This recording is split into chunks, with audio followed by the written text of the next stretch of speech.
became a member of parliament, and in the end I decided to write an anti-Islam book, which started as an anti-Islam book, changed into this search for God, and it ended up me becoming a Muslim.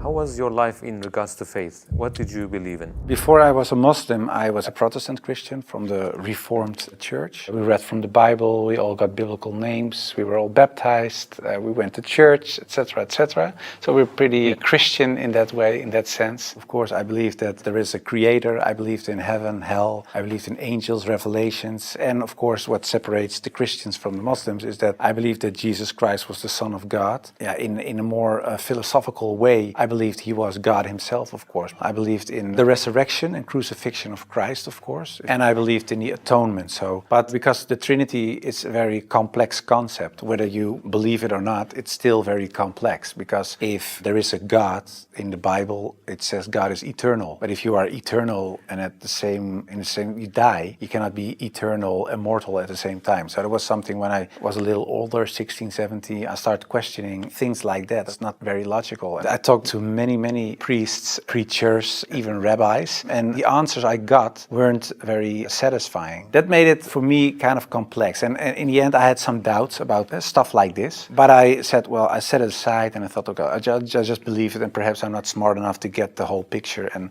I still believed in God, I still believed that Jesus was a very important person, I believed he was the Son of God, but how it exactly was, I left it for what it was. How and why did you decide to write an anti-Islamic book? After high school, I went to university and I did comparative religion. And the remarkable thing, I think, was that the first day of me going to college was September 11, 2001. Already thought, okay, these Muslim guys are kind of crazy and this religion isn't the truth. Then a few years later was this guy in the Netherlands called Theo van Gogh. He was a famous filmmaker and he was killed in the street. He was shot and they tried to slit his throat and they put a knife in his stomach with a letter on it for another girl, Ayaan Hirsi Ali, and it said, "You are next." So it strengthened my anti-Islam feelings in such a way that I thought, well, I have to become politically active to do something and stop this evil of harming our country. You started politics because of Islam? Yeah, and that really had to do with Islam. That was the reason that I wanted to write a book, to explain to people why Islam was a danger for the world. When I was writing my book, like I said earlier, the questions, the doubts I had about Christianity popped up again. And that was about truth, of course, because I was a believing Christian guy. And yeah, the Christian questions I had in the end were answered in an Islamic way. Because, of course, when I started writing the book, a lot of people think that it was a political book. But it wasn't so much a political book, it was a religious book, because I wanted to show people why Islam was a danger as a religion, and I wrote it from a Christian perspective. So in the beginning I made a comparison between the Christian concept of God and the Islamic concept. So I started comparing it. But because I had these doubts about the Trinity and I saw Tawheed, the oneness of God in Islam, I thought, yeah, it sounds a little bit more logical. And then I thought to myself, well, I reread the Bible to refresh myself, to see, okay, why isn't the concept of Islam, the Tawheed concept, isn't the Christian concept? But when I was reading the Old Testament and I saw what the Old Testament prophet said, it was one God, one God, one God. And then I thought, okay, I'll look only at the words of Jesus Christ in the New Testament. And then there's this story in the New Testament where a guy comes to Jesus and he asks him, what is the most important thing in life? How can I gain paradise? And he says there are two things. He says, "Hear, O Israel, hear, your God is one. Treat your neighbor as you want to be treated yourself." So I thought, well, even Jesus Christ says, "Hear, O Israel, your God is one." So I thought, well, this whole Muslim concept of God sounds more logical, and it's the same concept that I find in the Old and the New Testament. And I know Christianity as a religion teaches something else, but it isn't the concept of God that I find in the Bible. So after weeks and weeks of study, rereading all kinds of books, I thought to myself, okay, perhaps this oneness of God is something that is true. So that's how it started. What resources did you use while doing your research? Because I was kind of shocked, I started writing to several authorities on these religious matters. And one of the guys that I wrote to was Sheikh Abdul Hakim Murad, and he's a professor from Cambridge University. But in a way it was kind of strange, of course, because I was a politician back then still. I was writing an anti-Islam book with an anti-Islam purpose. And I'm asking this Muslim professor from another country, can you help me?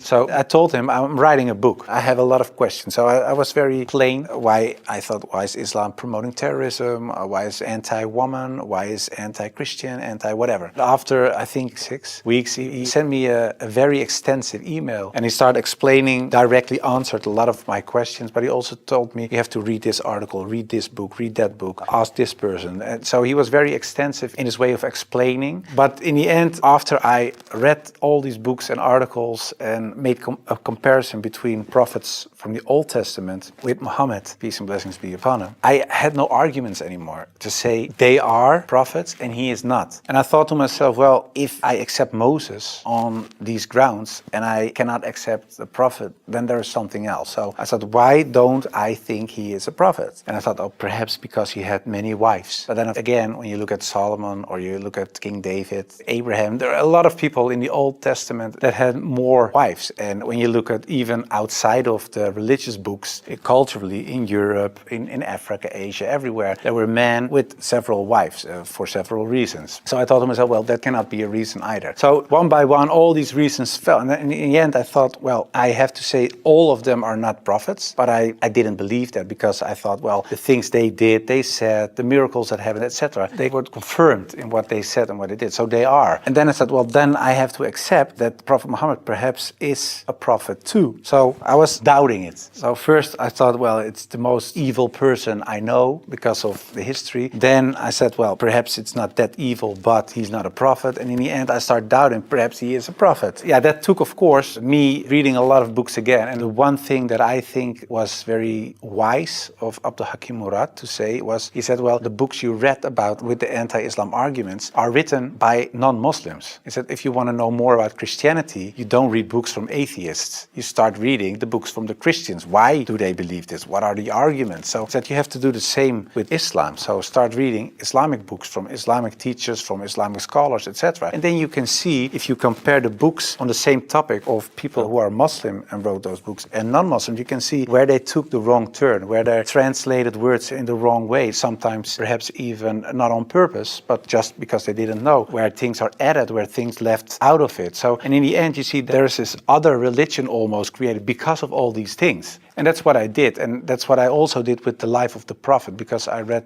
a book from Martin Links, The Life of the Prophet, based on the earliest source of Muhammad. And it was written, of course, by a convert. And his way of reasoning, his way of telling, his way of writing appealed to me because it's culturally the same thing. How do I approach a certain topic, etc. And it was the first time that I saw him not so much as a warlord, because that's the picture I had in my mind, but I saw him as a father, and I saw him as a friend and a teacher, and so much more. And so, yeah, I saw the person and his character, and I said, well, I can say a lot, but I cannot say that this is not a good man. So his character persuaded me to read more and to want to know more.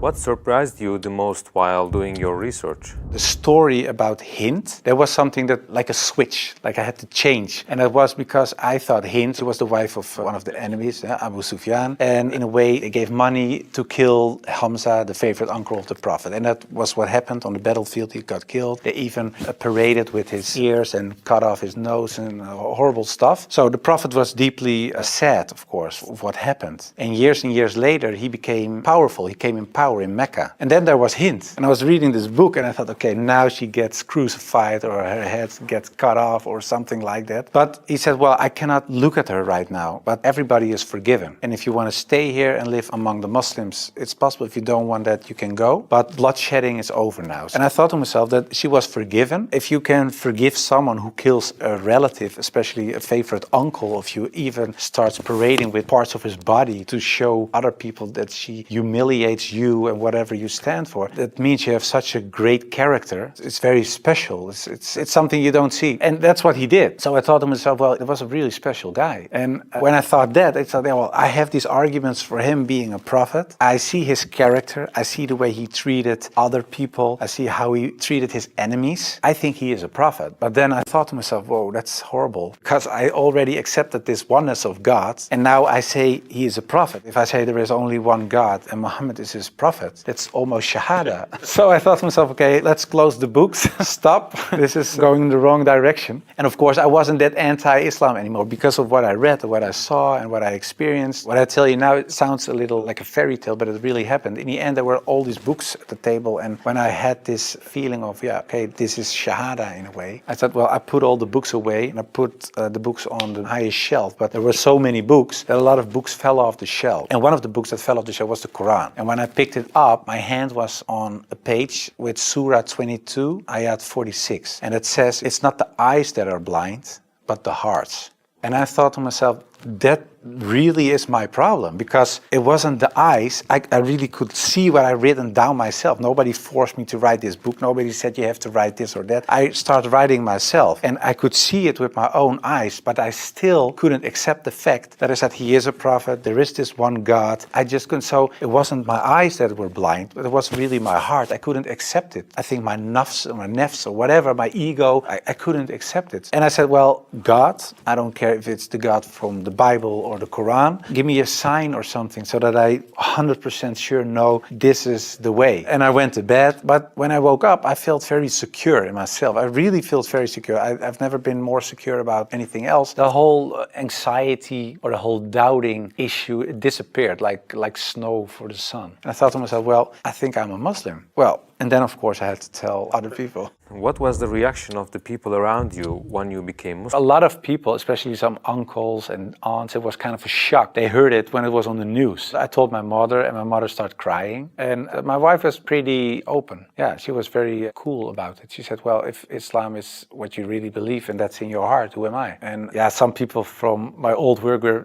really aggressive. I got over 2,000 death threats from people who used to support me, of course. People who voted for me. People said the most horrible things. We will rape your wife, shoot you, we know where your children go to school, stuff like that. And most of them, of course, is nonsense because they're crazy people writing things on their computer. So it was kind of a hectic time. And I had to tell my work, of course, and it was this Christian organization. So to say that the leader of the pack, he said, I can't believe it. And he said, well, I noticed this change when you talked about certain topics on radio. You were kind of a little more mild, not so harsh anymore, but you becoming a Muslim. And after I said, yeah, I became Muslim, he said, I couldn't sleep for it for 2 days. I couldn't accept it. It was so strange. But the hardest part for me was telling my grandfather, because my grandfather was dying and he was 93, 94 years old and he was on his deathbed at home. I had to tell him, and my mother told me, yeah, you have to tell your grandfather. It was her father. So I said, well, then you have to come with me. It's got like a shield. And I just said, well, grandfather, I became a Muslim. And then he closed his eyes. And I thought he stopped breathing because, yeah, he was so old. And he really stopped breathing for a while. And then he started breathing again. And he looked at me and he said, well, at least you didn't become a Catholic. So it was very funny. The last thing, and my old boss from the radio, he said, well, how do we know that you're not becoming Hindu one day or something else? And I told him, well, I never chose a religion one time. And it was when I became a Muslim. Before that, I didn't choose my religion. I was born in a Christian family. I was raised in a Christian way. And I'm very grateful for all the good things that it brought me. But it was not my decision. And the only time I made a decision was me becoming a Muslim. And it was the most, like I said, I think the most important decision I made. And it was the most rational decision I made. I never took years and years to decide one thing, only becoming a Muslim. How did you feel when you made your first salah? It's, of course, a beautiful moment, but very strange as well. Because as a Christian, you're not used to pray like that. You pray with your hands together and perhaps on your knees in front of your bed or something. But I think it's very beautiful that you really prostrate. So you really bow down in the deepest way for your Lord. So that's a very humbling, beautiful thing, I think. And that, yeah, it made me feel very happy. What were the 3 biggest challenges you faced when you converted to Islam? Well, becoming a Muslim, of course, was a big challenge because I had to tell the world and family, and that was a big challenge. The part of thinking that it would be very hard to become a Muslim, because especially as a Protestant Christian, there aren't so many things you have to do in a religious sense. As a Muslim, in terms of practice, so it is required to pray 5 times a day. It's required to eat in a certain way. It is required to think in a certain way. You have to be the best in a way every moment because of your relation with your Creator and because of the fact that you have to pray 5 times a day. It's a constant reminder in a way of the Creator. So that makes you much more aware of the fact that you have a Lord than as a Christian. That's how I experienced it. And I thought to myself, whoa, 5 times a day praying, I cannot do this, I cannot do that, I have to do. So that made it hard in the head. But after I became Muslim, it wasn't hard at all. Are you raising your kids as Muslims? Well, you try, of course. I don't know, when you're really raised as a Muslim, I think it's a very difficult job, especially in these times. Of course, when I married, I wasn't a Muslim. You promise in a way that you raise your children as Christians. So after I became Muslim, I'm not raising my children as Christians, of course. If the kids have questions about Christianity, they ask my wife, they get Christian answers. And if they come to me, they get Islamic answers. But most of the time, she says, ask your father. And my wife cooks halal for everybody. So that's very sweet. She says, well, I'm not going to cook 5 meals. So everybody eats the same. You want halal, everybody eats halal. So in a way, it's like an organic process. What was your heaviest and most regretful expression that you used for Islam? I think Islam is a lie, because that's something I used to say. Islam is a lie, the Quran is poison. But when I said Islam is a lie, that's the whole religion and everything that comes with it. So that's like the highest level of jahiliyyah in a way. Yeah, that's something I regret, because it was like an umbrella and everything else was under this concept of Islam is a lie, because that was the core thought. And of course, I do blame myself, and I know there are a lot of people out there not practicing Muslims that do so. And in a way, I understand it, because in a political sense and in a social, cultural sense, everything is said and done is still there. I sometimes even hear arguments from people in my old party that I invented in a way. Yeah, that's something that bothers me, and that's one of the reasons that we founded an organization. It's called the IXC, Islamic Experience Center, and we go to schools, primary school, high school, college, universities, but also to departments of the government, other social organizations, churches, to take away misconceptions about Islam, to share the message, to show Islam in its true colors. And we do it by virtual reality with the glasses, so it's a very fun experience as well. And we try to erase in a way the things I said and done in the past. How should people research about Islam? Do you advise just searching at Google? No, I would certainly not advise Google. It's the last thing I would advise. I said, shut down the computer. No, I think it's very important that people read books, real books with pages and stuff. I would recommend Muhammad, His Life Based on the Earliest Sources of Martin Links, the book I talked about earlier. It's a green book. And I think it's very important for people not just dive into the Qur'an, because it's a very complex book. And if you don't have anybody who can teach you what you read, especially most of the people who don't know anything about Islam are not fluent Arabic, classic Arabic speaking people. So you will read an interpretation of the Quran or a translation, and most of the time that's not the real deal, of course. So I would advise people just to study the Sirat, study the character and the life of the Prophet, because that's what the tradition teaches us as well. His life was the Quran. He was the living Quran in a way. Just study his Sunnah, and I think that is the best way of discovering Islam. What would you like to say as your final comments? I became much more happy after I became Muslim. So I would like to invite everybody to become Muslim, just because it brings peace to your soul and peace to your heart. It is the truth. It resonates with heart and soul. At least look at it from an Islamic perspective. Try to read and study the life of the Prophet. Try to understand what the Muslims believe. Not so much the behavior of Muslims, because there are a lot of Muslims that don't live like Muslims, including myself. I don't always live like a Muslim. I should, we all do, but you should look at the example of all examples, and it was the Prophet. And if you study his life, perhaps you find guidance that leads you to the truth.